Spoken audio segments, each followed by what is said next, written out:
Hey guys, it's Bobby from Adventures in Whiskey. Thank you so much for joining me. So today we have a little bit of a weird one. George Dickel Tabasco Barrel Finish. If you're a reader of the blog, you know I'm a giant fan of George Dickel whiskey. They put out some wonderful stuff, from the Dickel 12 to the 9-year-old hand-selected barrel. It's fantastic stuff. So this is their new thing. It's Tabasco Barrel Finish. Basically, it starts off with George Dickel whiskey that's put, it's already matured. It's put into freshly emptied Tabasco barrels. Tabasco barrels start out as ex-bourbon barrels. They put their Tabasco pepper mash in, age it for up to 3 years, or at least 3 years, I should say. Empty it. So this Dickel whiskey comes in. And that sits for an unspecified amount of time, probably a month or so, based on what I've tasted. It's also blended with essence of Tabasco brand pepper sauce, aka distilled Tabasco.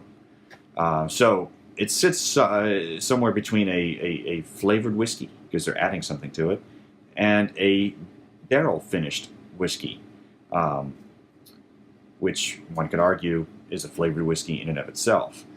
But is it a whiskey, though? Because it's 70 proof. Whiskeys have to be at least 80 proof.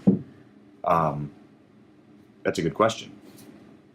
Notice it doesn't say George Dickel Tabasco Barrel Finish Whiskey. See? I'm using a Glencairn glass here, but I don't think this is made for folks to dissect it in a Glencairn glass.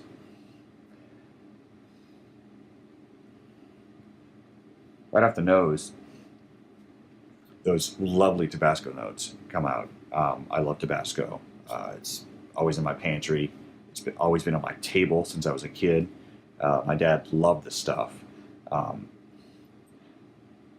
something that's always going to be found in the household and used. But here, the sweet peppers come out. There's a sweetness that's brought on by the Tabasco pepper. There's also a slightly acidic, vinegary sort of note that's right on par with Tabasco. Peppers, salt, vinegar. But there's a nice balance between that and some of the George Dickel whiskey that's here. So a lot of that caramel, a lot of the vanilla, even a little bit of that like minerality that George Dickel's known for. So the Tabasco pepper, its spice, isn't overpowering on the nose. It's uniquely balanced, but it's easily picked out.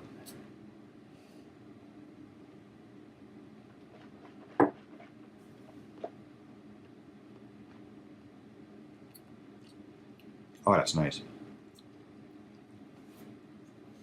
Do another one.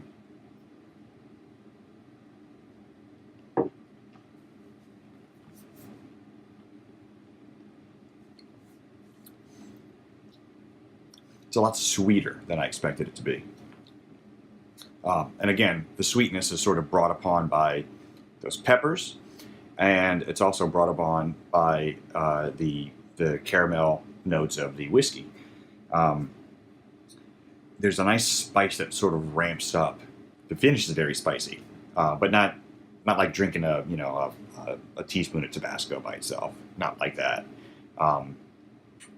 It's spicy in a good way. It's spicy in something like if you find a lot of cinnamon in a whiskey, something similar to that, almost like a red hot, but not candy like. It comes across as very natural, which again, to me, already beats something like a Fireball or a Jim Beam Fire, if you like that sort of thing, by a long shot.